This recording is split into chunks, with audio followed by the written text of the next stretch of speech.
sabun yapımıyla ilgili tüm sırları keşfetmeye hazır mısınız? Bu videoyu izlerken çok şey öğreneceksiniz. Harika içerikler sizi bekliyor arkadaşlar.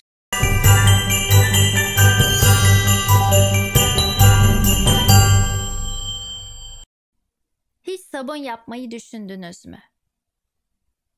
Cildiniz için en uygun sabunu bulmak o kadar zor ki belki de kendi sabununuzu yapmanın zamanı gelmiştir. Arkadaşlar ben de bir zamanlar cildim için en doğru sabunu bulamamaktan şikayetçiydim.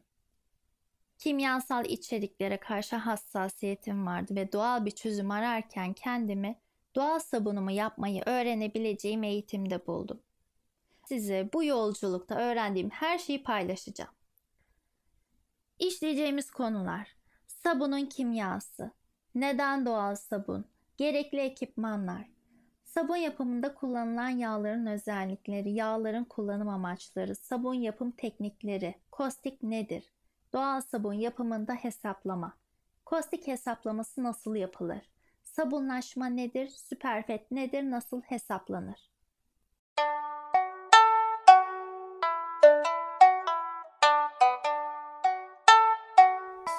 Sabun nedir?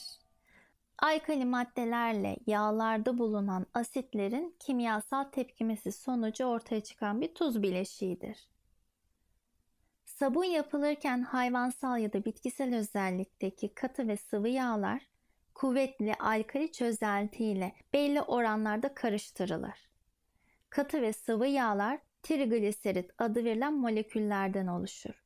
Trigliserit moleküllerinde ise 3 yağ asidi molekülü bir gliserin molekülüne birleşik durumdadır.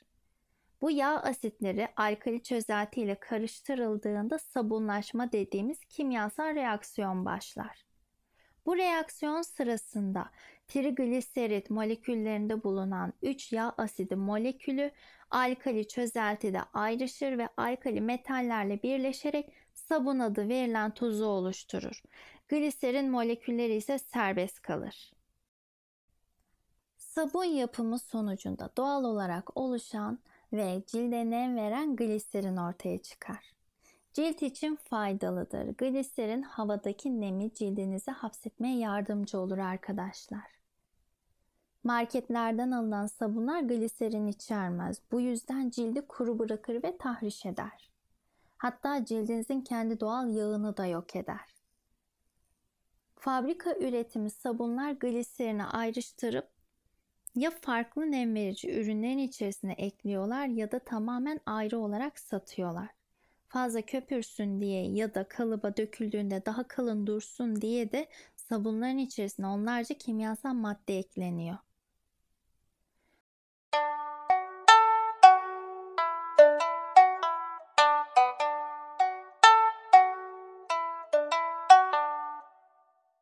Peki doğal sabun nasıl olur?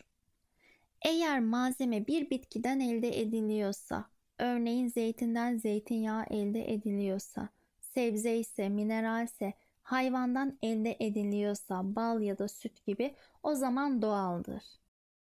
Laboratuvar ortamında bir ürün elde ediliyorsa burada doğallıktan bahsedemeyiz arkadaşlar.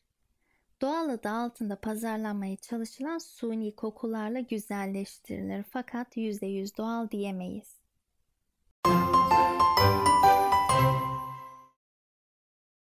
Sabun yapımında ihtiyacımız olan ekipmanlar.